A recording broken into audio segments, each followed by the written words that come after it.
Hello, thriving homeschool moms. I'm coming at you from the woods today.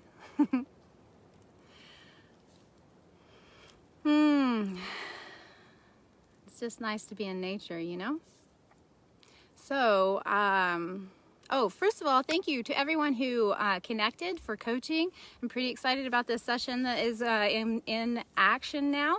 And if you're still interested in that and you wanted to do it for the future or find out more information, there'll be another coaching session that's opened up, and I can sure add you to the waiting list.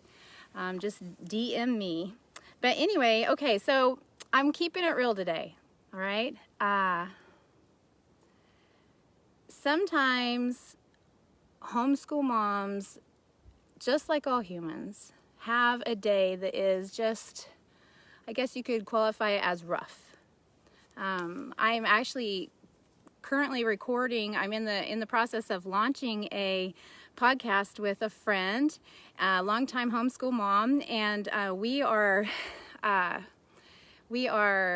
discussing questions that we're getting from Instagram from different homeschool moms. And one of the questions that has come up a lot, and I think it should be definitely talked about because it's obviously a concern of everyone, is what do you do when you have a rough day?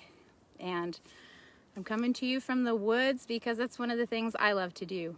If there's a day that it's just like not working out, seems like I'm continuing to hit a wall, or my children are all in whatever situation, it just doesn't feel like that we're connecting, or maybe I can tell that they just don't have the energy for that day, which comes up too. You know, I have a daughter and she has cycles, and occasionally she just doesn't have the energy. And you know, I have sons, and occasionally they hit a creative wall and they need to just kind of like nurture and feed themselves. And so today I just want to talk about some of those things, ideas that we have, things that we do. One of the things, definitely being in my 40s, that I have done is getting to know myself more, realizing that there's ups and there's downs in every month. You know, I notice even it follows kind of almost moon phases, which is interesting.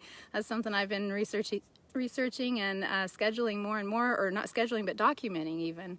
There's just a different mood, I guess you could say, for some days, and sometimes it's good for us to, well, it's definitely good for us, especially as moms, since we're giving all the time, to be able to have moments where you know that it's just going to be that kind of a day, and that's totally okay, because that's totally natural, and that's totally the cycle of humans. And so being proactive, I think, on that is probably really a huge thing, because sometimes we think, oh man, you know, I'm having a bad day, it's terrible, and it's like overwhelming to us, when actually if we would have thought about it before and realized that, you know what, there's going to be a day in, you know, or days that you just need to have an inward focus and an inward time. You know, I like to think of it more as like the ocean, and the waves come in.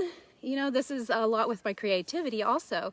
The waves come in and it's very active and very intense and very powerful, and then the waves pull back out. And when they pull back out, they take everything with them. And you can even run on the surface of the beach even at that point. There's no water, it's all pulled out. And so, you know, just realizing that, you know, we ebb and we flow. And that's one of the neat things about thinking about you know, just the seasons of life, seasons of the month, seasons of the year, seasons of our children, you know, and just realizing that it's okay. You know, moms are superheroes. Homeschool moms are way superheroes. So you gotta give yourself the opportunity to have the grace. And even, you know, one of the things I enjoy doing is I have a list of things that I love to do. And it's just a tiny little list, and you know, it's like, you know, just sit next to the window with my hot tea, you know, and just think, or you know, maybe read a book, or you know, I should have brought it out. It's in my other journal, but I like to make a list of things that just make me happy, kind of like a hygge mentality. You know, that's from I think Sweden and that whole Scandinavian area, and the concept is that you create an atmosphere around you that just kind of feeds you. And I think that they do it a lot because they actually have dark, like literally dark days much of the year. And so they try to create an atmosphere around themselves that will just nurture them, and that in spite of the fact that it's not a good day out, they're able to actually have a good day. And so yeah, making a list is fantastic, because then you can be like, oh, you know what, we're hitting a wall today, what do we do?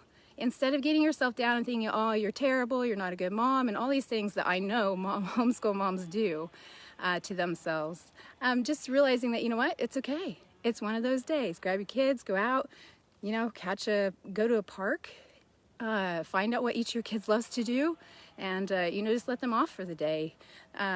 We sometimes expect our kids to actually have better emotional intelligence than we do. Like, I've seen it even, you know, in myself and even in our family, you know, or different families.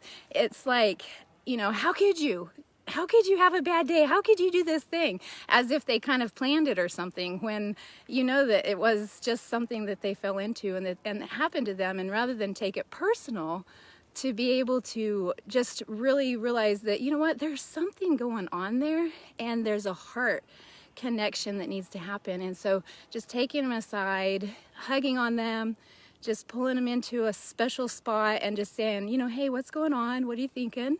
Is there anything that I can do to help you? Is there any way that I could just make this day easier for you? Because we've got lots of days, and it's not like if we don't do everything today, it's not going to be there tomorrow. And so just really being in the moment. You know, I think that sometimes our mind is so full instead of being mindful. And being mindful in the moment, being in that space where you can just enjoy each thing, even the rough things, instead of having your mind full of so many things, thinking you have to do all this stuff. It's just it's a thing to think about, and it's a thing to consider. And so today I just wanted to tell you, encourage you. You know, this is a promise that I made to myself when I was a young mom, that I would support and encourage other moms. And so here I am in this live. Crazy. I never thought I'd be going live in front of a bunch of people and not even knowing what's happening on the other end of the conversation.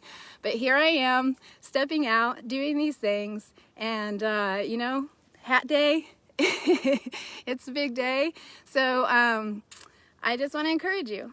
And I just want you to know you are not alone. I take it very huge that you're in our group, you're in our Thriving Homeschool Mom group.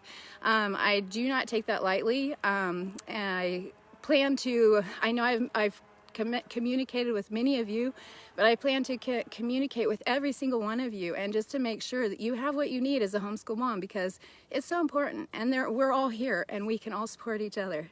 So anyway, I think that was mostly what I wanted to cover today. I just wanted to keep it real, and I just wanted to, oh, actually, yeah, in the comments below, if you could share some of the things that you do when you have a rough day. I know it would really encourage, excuse me, let me breathe. I know it'd really encourage other moms, and all ideas are awesome. And we're homeschool moms, we love ideas, and so it's just fun to get a list and just feel what other people are doing and realize that we're not alone, that you're not alone. So if you could make you know, a list of things that you do maybe on your rough days, we'd all appreciate it. All right, I'll talk to you later. See ya.